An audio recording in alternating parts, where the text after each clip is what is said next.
Venerdì 9 aprile, San Demetrio di Tessalonica. È il 99esimo giorno dall'inizio dell'anno, ne mancano 266 al termine. Il sole sorge alle 6:36 e tramonta alle 19:49.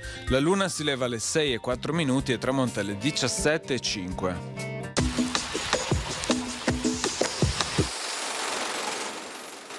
Un mercante levantino apre un negozio per la vendita di babbucce colorate in pelle nei pressi del ponte di Ca' di Dio, sulla riva degli Schiavoni. È il primo del genere a Venezia. La moda delle pantofole colorate si diffuse così rapidamente fra le signore che in breve tempo il furbo mercante accumulò una notevole fortuna.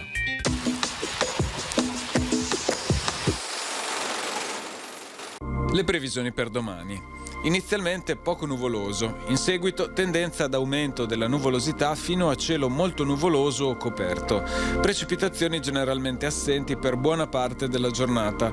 Dalla sera probabili deboli fenomeni sparsi, temperature minime in ulteriore aumento, massime in calo salvo risultare stazionarie sui settori dolomitici.